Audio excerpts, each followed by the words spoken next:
Assalamualaikum warahmatullahi wabarakatuh. Perkenalkan, nama saya Jamila Agustina dari kelas 11 MIPA 3. Pada kesempatan kali ini, saya akan menjelaskan poin penting bab 6 tentang memperkukuh persatuan dan kesatuan dalam negara Republik Indonesia. Yang pertama ada makna persatuan dan kesatuan bangsa. Persatuan dan kesatuan memiliki makna bersatunya keanekaragaman dalam masyarakat Indonesia seperti suku, agama, ras, sosial, budaya, dan ekonomi menjadi satu kebulatan yang utuh dan serasi. Wawasan Nusantara.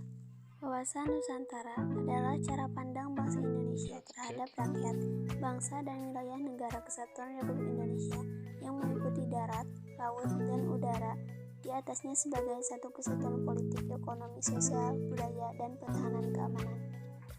Berikutnya ada aspek sosial.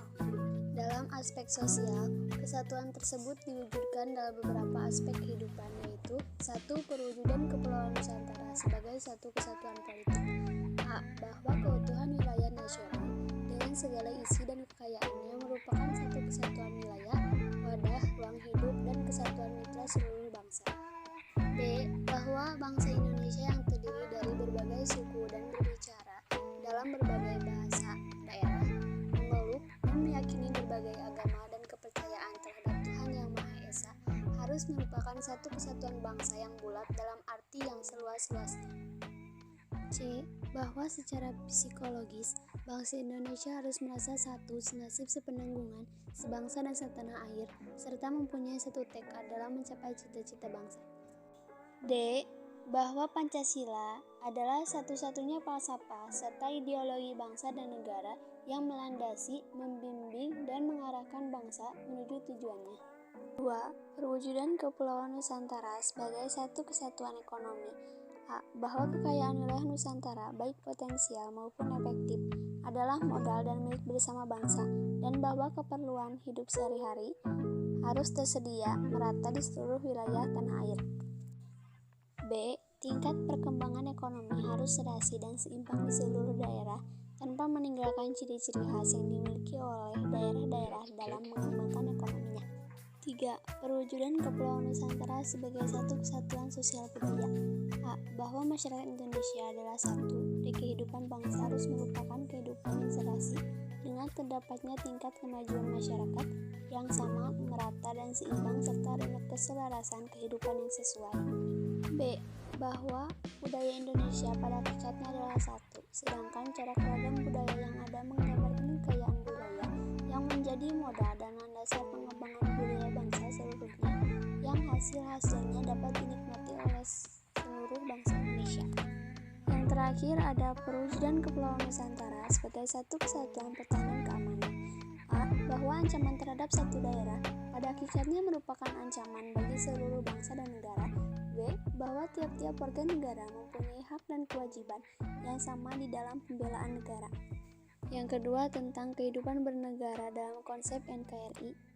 1. Konsep NKRI menurut Undang-Undang Dasar tahun 1945, perubahan Undang-Undang Dasar Negara Republik Indonesia tahun 1945 mengukuhkan keberadaan Indonesia sebagai negara kesatuan dan menghilangkan keraguan terhadap pecahnya NKRI. 2. Keunggulan Negara Kesatuan Republik Indonesia. Jumlah dan potensi penduduknya yang cukup besar, memiliki keanekaragaman dalam berbagai aspek kehidupan sosial budaya seperti adat istiadat, bahasa, dan agama, semangat Sumpah Pemuda yang merasuki jiwa rakyat Indonesia, dan memiliki tata krama. Yang ketiga ada faktor pendorong dan penghambat persatuan dan kesatuan bangsa Indonesia. Faktor pendorong persatuan dan kesatuan bangsa adalah proklamasi, Pancasila, Undang-Undang Dasar 1945, serta Bhinneka Tunggal Ika. Jika 4 faktor tersebut tidak ada, kemungkinan besar persatuan dan kesatuan bangsa tidak akan pernah tercapai dan akibatnya akan merusak keutuhan negara Indonesia. Yang dapat menghambat terjadinya persatuan dan kesatuan yaitu adanya berbagai keberagaman di masyarakat, seperti adanya perbedaan suku, etnis, agama, kepercayaan, adat istiadat, kebudayaan, dan berbagai perbedaan lainnya. Kondisi itulah yang membuat akan terhambatnya persatuan dan kesatuan bangsa. Yang terakhir ada perilaku yang menunjukkan sikap keutuhan Negara Kesatuan Republik Indonesia atau NKRI. Berikut ini contoh Contoh berbagai perilaku atau sikap yang dapat menunjang terwujudnya keutuhan tersebut. 1. Menjaga wilayah dan kekayaan tanah air dengan menjaga semua kekayaan alam yang terkandung padanya. 2. Menciptakan ketahanan nasional. 3. Menghormati setiap berbagai perbedaan yang ada di negara kita.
Kesimpulan, persatuan dan kesatuan bangsa Indonesia berarti persatuan bangsa yang mendiami wilayah Indonesia. Persatuan itu didorong untuk mencapai kehidupan yang bebas dalam wadah negara yang merdeka dan berdaulat. Jangan mudah terprovokasi dengan berita-berita yang tidak benar atau hoaks yang dapat memecah belah persatuan dan kesatuan negara Republik Indonesia. Karena negara kesatuan Republik Indonesia adalah negara yang Bhinneka Tunggal Ika, di mana walaupun berbeda-beda namun tetap satu tujuan. Untuk itu, sesuai dengan poin ketiga Pancasila yaitu persatuan Indonesia, kita, bangsa Indonesia harus bisa bertanggung jawab menjaga negara Indonesia dari orang-orang yang akan memecah belah persatuan dan kesatuan negara Republik Indonesia. Mohon maaf bila ada kesalahan. Sekian dari saya. Wassalamualaikum warahmatullahi wabarakatuh.